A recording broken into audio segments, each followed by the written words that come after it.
Hello everyone, this is Defense Politics Asia, and surprise, I have time to do mapping and record.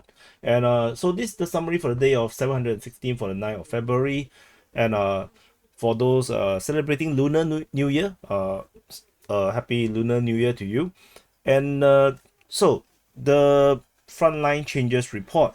So at the Frontline changes report, we have quite a number of big uh, change. And I think the number one, I think what I want to talk about is actually at Bohdanivka in the Bakhmut Front. There is some massive change over in the western part of Bakhmut city. So this Bakhmut city, the infamous Bakhmut city, the Russian forces have made some major progress over on this western side in the southeastern part of Bohdanivka, which is over here. This Bohdanivka, and the Russian forces have basically launched an attack and managed to capture this tree line around here, and they also have captured the entire forest over here. This information is according to the Ukrainian mapping, based on the mapping by Deep State UA, that they declared that the Russians have made a major success in this area here from the direction of Kromove and along the highway down towards CHASIV YAR. And this is actually quite a significant change, and this actually corroborates with this very interesting statement. Like I believe I mentioned in the SITREP in yesterday's SITREP, where Srysky, the new commander-in-chief for the Ukrainian armed forces, wrote a piece or some brief or report regarding the Russian push at CHASIV YAR. And I was surprised because we all thought that the major crisis region is actually Avdiivka, particularly in the northern part of Avdiivka. But apparently there was this major push by the Russians towards CHASIV YAR that was totally not reported by anyone. And the Russian was actually pushing in this direction towards CHASIV YAR, which is over here. This is CHASIV YAR. And so the Russians are making this push towards CHASIV YAR, and no one reports it. And the first person to actually talk about it is actually the new commander-in-chief of the Ukraine. And he talked about it. I was like, what? And then now we actually see the results, why he's talking about this situation that is currently unfolding over towards CHASIV YAR by the Russian forces, and this is what we are seeing right now. And this push is somewhat geolocated, with Russian forces just off the forest. It was geolocated with Russian forces landing their forces, attacking Ukrainian positions, and there is also further geolocation of Russian forces sending reinforcement in the direction of CHASIV YAR. But although this geolocation by military summary, I do doubt that this is actually something that happened over the past 2 days, due to in the video footage there's massive snow. If you missed the previous SITREP, or you probably not interested in the weather report, there is actually no more snow. The is currently above zero in many parts of Ukraine. The only latest information is that there is snow only in the Kupyansk Front and the Siversk Front. So I will talk about the weather report much later in the SITREP.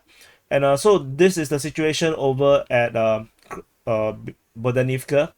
And then we have another update is over at the Luhansk region in the Siversk Front at Bilohorivka. Russian forces geolocated off the industrial zone in the southeastern part of the settlement. The Russian forces apparently is making a push in this region here. Previously, we have a geolocation of Ukrainian forces in the southern part. So which means that the Russians are currently pushing, and there's a good chance that they have already captured this area here. So they are making a push towards the center of the settlement, which is entirely flattened. So there's nothing there. It's basically fighting for grounds. So other than Bilohorivka, we move into the southern flank of the Bakhmut Front. We're going back to the Bakhmut Front. In the southern flank, there is some slight change over here. This is actually a disclaim by the Ukrainian mapping. They kind of increased the Russian zone of control a little bit, which means that there was some slight change in this area here. And this area here is actually gray zone according to the Ukrainian mapping. So we'll continue to monitor. This is very small, very small change. And over in the Avdiivka front, the battle of Avdiivka continue. There is further changes. It's almost on a daily basis right now. After yesterday's Russians control of this area here in the center of the two salients, now the Russians have confirmed to have taken the entire shoreline of this lake and push further deeper in towards the center of the Avdiivka city. They are moving down. The situation over at the railway is currently stuck. The Ukrainian forces have an easier defense line due to the railway line, and they are holding the line over there. So the Russians has made this progress over here. Ignore this water body that I mapped because this is just conventional mapping. And further north of this position, there is also some slight change. The Russian forces have taken some position north of the coke plant. This is very, very minimal. So kind of not very important. And another one of the major battles currently unfolding in Ukraine is Novomykhailivka. The Battle of Novomykhailivka, there is some change, but the change is actually further southwest of the settlement. There is a Ukrainian claim of this tree line. This tree line is claimed by Deep State UA. That in their mapping, they show that they have control over this area here. We will continue to monitor and see how this goes. And the last frontline chase is over at Robotyne. So in the Zaporizhzhia Front, so I zoom out a bit. This is Zaporizhzhia city, and this is the Zaporizhzhia Front. This is Donetsk city. Avdiivka is over here. So and at the Orikhiv sector, there is some change at the Robotyne region. So the Ukrainian mapping previously mentioned that the Russians have taken these grounds. So this is based on Ukrainian mapping. Now they have reclaimed this area here. They have reclaimed. So they feel like, this area here is now under Ukrainian control. It's a slight change. Everything here is considered gray zone according to the Ukrainian mapping. We will continue to monitor. These are just small mapping changes. Anyway, that's all for the frontline changes report. And we move into the strategic and tactical reporting. In the strategic tactical reporting, first I need to mention about the weather. So if you look at the temperature situation over at Ukraine, which I'm not sure why the thing jammed. Okay, so you can see that in terms of precipitation, there is not much rain at all within the frontline region, which is over here. This is the major front line. There is some rain over the Zaporizhzhia region, which is going to cause some muddy situation, but it's not going to affect much because this is not where the major front line is. Whereas in the other part of the front line, there's not much rain. However, there is warm weather. So at Kherson is already 9 degrees, at Zaporizhzhia is 7 degrees, 5 degrees east of Zaporizhzhia, and even at Donetsk city itself is 1 degrees. So now it's all above 0, so things are going to get muddy if it starts to rain. So in Zaporizhzhia, definitely is going to be a bit muddy right now. However, temperature have fallen over at the Kupyansk Front, Svetove Front, Severodonetsk region, and probably a little bit of Bakhmut. These are below 0 or near 0, so we are going to expect at least some snow if there is snowfall. But definitely, if you look at the precipitation, there is none. So this is the weather situation which will affect the frontline activities. Because if it's too muddy, then assault will be much harder. Currently, the Russians are on the offensive. They are moving assault, and there is no rain. The weather is perfect tentatively for a major for ground offensive. So we're going to see how this progress, how the Russians are going to take advantage of this weather situation. And over at the Kupyansk Front, the Russian forces continue to attack over at Sinkivka. At Sinkivka and as well as Ivanivka. This situation continues according to the Ukrainian Defense Ministry. The Russians the Ukrainian counterattack over at Sinkivka. This is a pretty familiar site. I'm quite sure if you are following my reporting, this looks almost like any other day. So that's all from the Kupyansk Front. We've moved further south. Nothing at the Svetove Front. We move into the Kreminna Front. So at the Kreminna Front, situation seems to be on the Ukrainians' initiative. The Ukrainians are launching major attacks from Terny to Yampolivka to Torske to Dibrova and within the Siversk Forestry and in the north of Bilohorivka. Russian forces are only focusing their attention on Terny and Yampolivka in terms of offensive actions. Definitely, they are also bombarding and defending themselves away from in the other front line where the Ukrainians are attacking, but the Russians' main offensive actions is over in this area here in Terny and Yampolivka. So this continues to be the main focus, whilst the Ukrainians are trying to push in other areas to try to distract the Russians. We move on to the Siversk Front. At the Siversk Front, there is Russian forces attacking Bilohorivka. As per geolocated, the Russians are pushing forward. Airstrike was reported within Bilohorivka itself. Ukrainians are attacking towards Bilohorivka, the other Bilohorivka. So in this southern part, this is due to the way how they report. They are not reporting in the Liman direction. They're reporting on the more like the Bakhmut direction. So this is why this is reported. I report this as a attack against this Bilohorivka over here. So the Ukrainians are attacking over this direction. But we shall monitor and see how this goes. I think maybe it has something to do with Vasile. So that's why they are talking about fighting in the direction towards Bilohorivka. Information coming from the Russian Defense Ministry, as I mentioned, as I show you, in the Donetsk direction. So the other Bilohorivka, the one in Luhansk, is always listed as the Liman direction. So which is why it's a different one. As you can see, Bilogorovka, and there's only one over here. So let's see how this progress. We move on to the Bakhmut Front. Over at the Bakhmut Front, as per mentioned in the Frontline Changes report, the Russian forces is conducting major offensive towards CHASIV YAR, and they are pushing along the highway and have captured the major forest region in the west of Kromove. So I'm not sure if they are pushing over at the city, at the settlement itself. There is geolocation of a FPV attack in Kreminna over here. Wrong color. I should use this color. Yeah, over this area here. And the Russians are also continuing their push towards Ivanivsky, with geolocation of bombardment at the frontline region at Ivanivsky. Then there is further geolocation of situations like Lancet attacks, as well as both are Lancet attacks against Ukrainian equipments and positions in the rear, south of CHASIV YAR. So this is the situation, the strategic situation in the northern flank of the Bakhmut Front.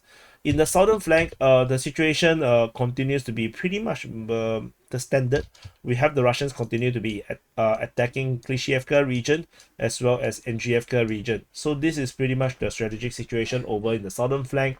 The Ukrainians are definitely not focusing in the southern flank right now, as attention is now being put all the way towards the CHASIV YAR direction, because the Russians are making a major push over in that region, and the new commander-in-chief of Ukraine, Srysky, has also indicated he actually visited the front line and actually given new instructions on how to deal with the developing situation. So they're gonna try something new. I'm not sure what it is. They talk about maneuver, some kind of maneuver warfare kind of thing, and we shall see how this progress, whether it works in their favor or not.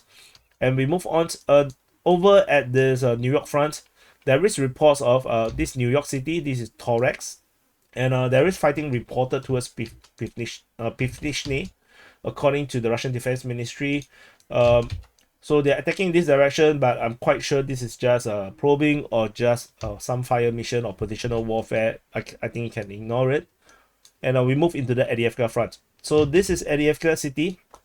At the Avdiivka Front, the Russian Avdiivka offensive continues, with fighting reported towards Novomykhailivka in the north of Avdiivka, in the south of Avdiivka, at Pervomysky as well as Nevelsky. So this is the strategic situation right now. Ukrainians have sent reinforcement to Semenivka, Olivka, as well as Leshtokine to build up a reserve force and to be sent into the Avdiivka city to relieve the forces over there. I'm not sure if this will end up to be a covering force for a withdrawal, or would they be sending in as reinforcement to continue to fight the Russians as per what happened in Bakhmut. So, or will they do the Russian thing? The Russians usually, when they send major reinforcement, is to actually to cover a major withdrawal. I'm not sure what's the Ukrainians' plan now, because with the change of a commander, they may change their way of fighting. They may change the concept of whether to hold ground or to trade space for time kind of thing. We're not sure. So we shall continue to monitor to see how the Ukrainians will behave, this reinforcement, and whether they will attack or they actually will create some kind of a buffer, like a corridor. They will push the front line in this way so that they can actually get their reinforcement, get their forces out from this trap, because it's looking this is going to be an entrapment, because the Russians are pushing in the massive pincer movement. So this pincer movement may close, and there is also another smaller pincer with the Russian forces pushing this way, cutting off the roads. Is still an encirclement, because it will be operationally encircled. The Ukrainian forces will not be able to use this road. This is not usable. They will have to use further south, and these are all dirt roads, and this will be like this. And clearly the Russian forces are already a little bit too near for these roads to be used. So this cannot be used. This is also not really usable. And if the Russians are here, there's totally no road out. It's basically a operational encirclement. So there is no way out if the Russians are able to push to the to this main road, the industrial prospect road. So yeah, the situation for the Ukrainians are really bad, which is why looking at this reinforcement over this being reported at these three settlements, this reported by, let's see, Ryba. Ryba reported this, the Russian source, pro-Russian source. So this force here, the only sensible thing to do is to cover a retreat. If they sent in to do a counter attack, which is what a lot of people say Srysky is going to do, because a lot of pro-Russians say that Srysky is reckless, and he's very willing to sacrifice men against this own statement, where he emphasized about saving lives, protecting the lives of their soldiers, which is what he said in many of his statements. We will continue to monitor to see what is exactly the same the situation. But if Srysky ordered a general withdrawal from Avdiivka and build a front line, a new front line outside of Avdiivka, I would be surprised, and in a pleasant way, because it will because then which will mean that the Ukrainians will start to to put their soldiers' life a bit higher in terms of importance, because the Ukrainians have been defending every inch of land as much as they can, and it has not worked out very well, particularly in the Battle of Bakhmut. And Avdiivka is actually a worse strategic situation as compared to Bakhmut.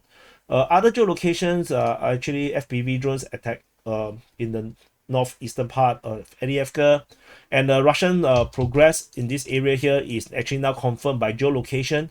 Russian forces is geolocated in these two locations, so this advance by the Russians is now confirmed, which also means that it's confirmed that the Russians have only less than a kilometer to that industrial prospect road, so or industrially prospect road. So this is actually very, very, very, very critical. And we move on away from the Avdiivka front, over at the Donetsk front. This is the Donetsk front.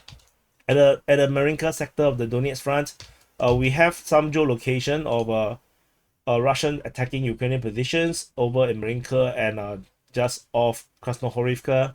The main thing is over at Grigorivka, just off Marinka. This is Marinka. This is Grigorivka. The Russian forces is pushing in the south. There is rumors there's rumors right now from the Russian side that the Russians have actually captured this much ground, and maybe also here. This is not confirmed information. Ryba mentioned that there is rumors about this, but they cannot confirm it, so I will not confirm it. I will not even put it on the map, because it's just not confirmed. There's a high chance it's gonna be false information, but this is the trend. This is at least the rumors coming right now that the Russians have pushed to this point. So we will continue to wait and see how this goes.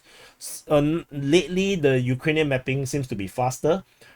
Deep State UA is updating information much faster and revealing the latest information faster than Ryba is willing to acknowledge. Particularly in the northern Avdiivka situation, where the Russian forces have been drawn to have go all the way towards the center of Avdiivka already.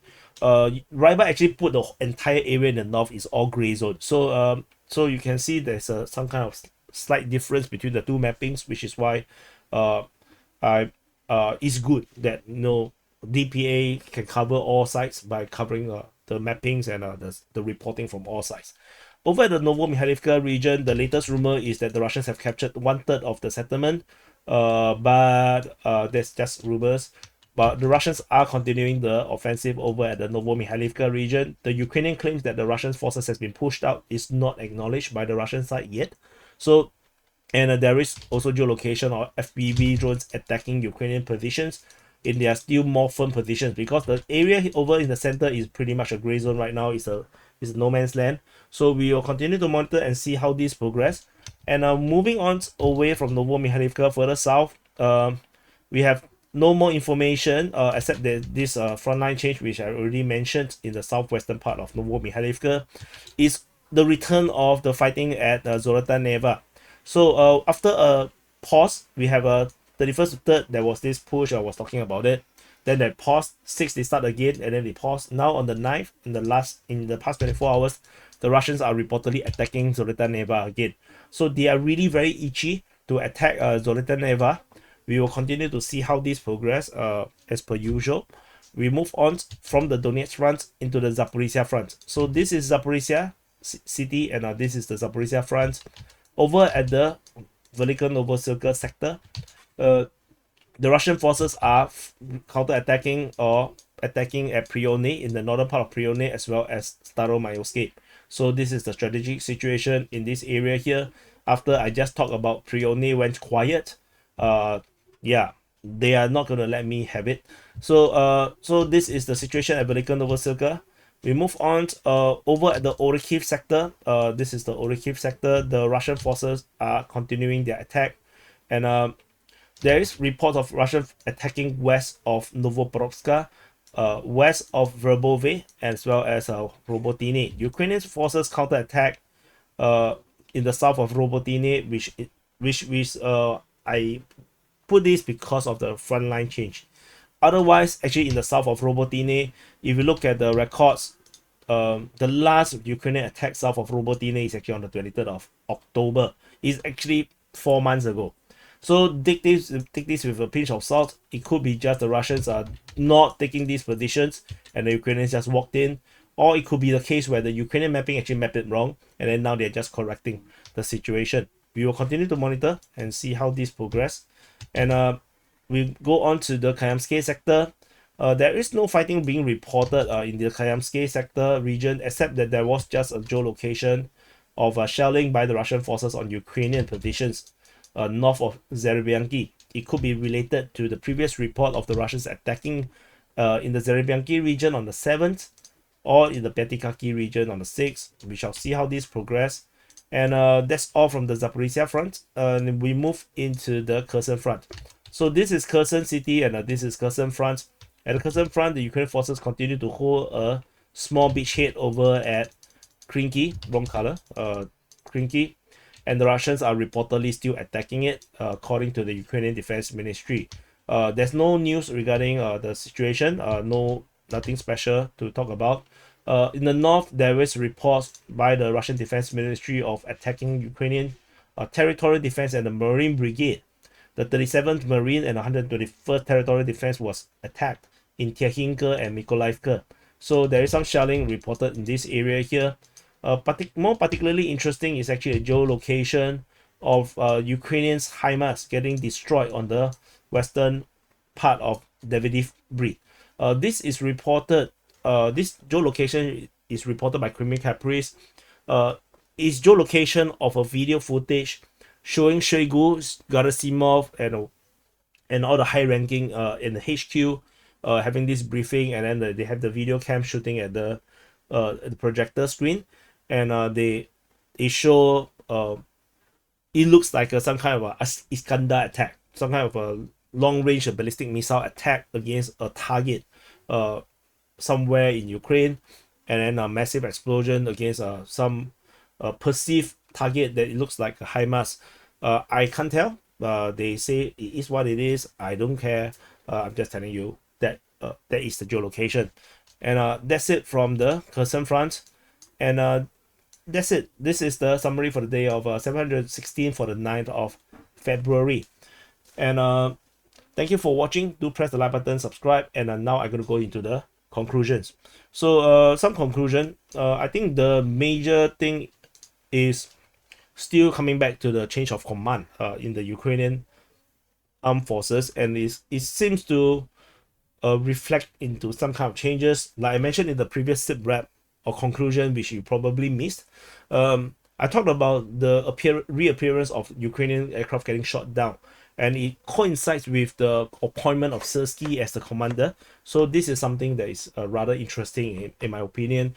And and for Srysky, his first thing he do after getting the appointment seems to be going towards CHASIV YAR, going to the Bakhmut Front and address the Russian push over at the Bohdanivka Kreminna region, where the Russians is making this major push towards CHASIV YAR, which is over here.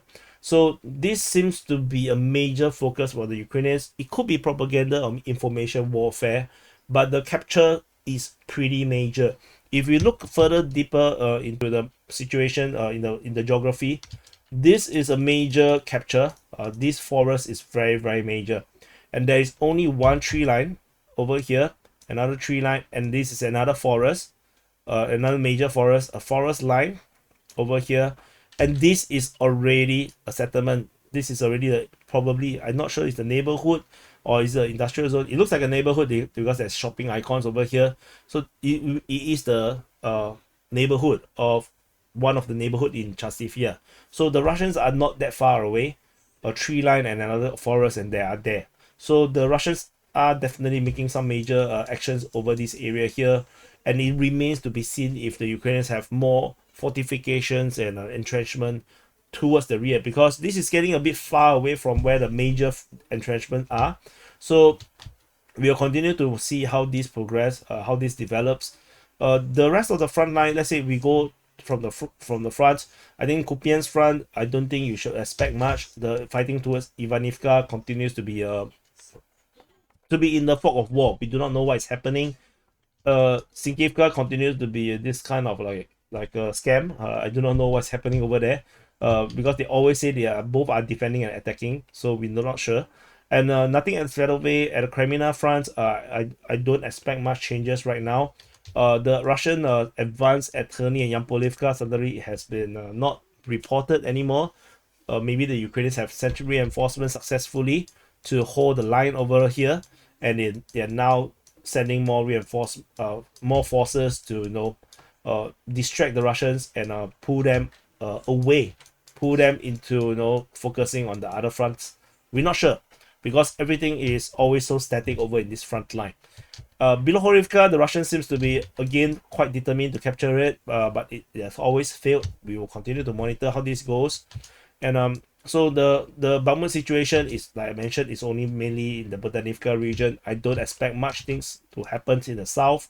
You can totally ignore New-York. Avdiivka Front, I would say, like I mentioned in the SITREP, these geolocations have confirmed the Russians indeed is here, which means that the deep state US mapping is actually accurate. The distance between this industrial prospect road, this major highway, to the Russian front line is less than a kilometer. You just need half a kilometer to get into even rifle range, because for infantry training you do fire at 400 meters target. It's a bit hard to hit, but it's possible to hit, and it definitely you gonna get the enemy pinned down. So the machine guns fire at a kilometer distance, so it is possible that the Russians can put fire control on the road just by a 500-meter progress, and if they capture the road and block the road, then it's entirely operational encirclement. As I mentioned, this coming to this position means that this road is gone, the main highway is gone. This main highway is gone. Then the Ukrainians can only go through the Khimik region, from this area here, this wrong color, this region here, this is the other road, dirt road. There's another dirt road this here, or you can go up this way, but that is the only way. But this cannot be used because it's too near to the Russian front line, and this is only one dirt road, which the Russians are also very close. So situation is going to be really bad, especially if the Russian front line is here. You are trying to escape through this small dirt road. The Russians can easily push down and easily push up and catch them in the pincer. So the operational encirclement situation is very, very close. Whether the Russians want to close it is another question altogether, because there is theories like in Sun Tzu Art of War, the idea is never to trap your enemy until they have to fight for their life, because they will become fiercer. So you always try to leave a path out for them, and then of course when they are trying to leave, you can kill them along the way. So that could be a possibility. So this is a situation, and the reinforcement situation, if it's true, as Semenivka, Olivka, and Lashokini, my current guess is that they are going to be sent to provide cover for the withdrawal. This is what I think is the plan.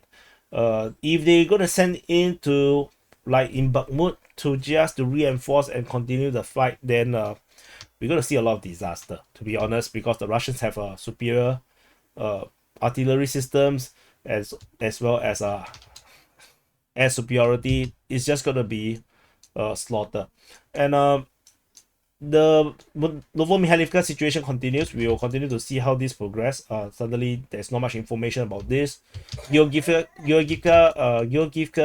situation also is a bit unclear. There's a lot of fog of war right now, but both claims, both rumors is that the Russians are making progress. And of course, Robotyne, as usual, continue to monitor the situation at this front line at the Velika Novosibirsk sector of the Zaporizhzhia Front, at the Priony, north of Priony, Staromayorsky. I think don't expect too much. It's going to be very positional. The Russians are always very positional at this position. There's no clear indication that they want to push. And of course, the same applies at the Orikhiv sector, where the Russians always being reported to be attacking Verbove. They also attack Robotyne, but they always end up with no frontline changes. This push in the west of Novoporovska also, yeah, don't expect too much, I would say. And Krinky is continue to be very cranky. So no, there's nothing really worth talking about. So anyway, this is the summary, and the full summary of the day of 716 for the 9th of February. Again, today is the first day of the Chinese New Year, or the Lunar New Year. I wish you guys good luck, prosperity, good health, and stay safe. I'll see you guys in the next update.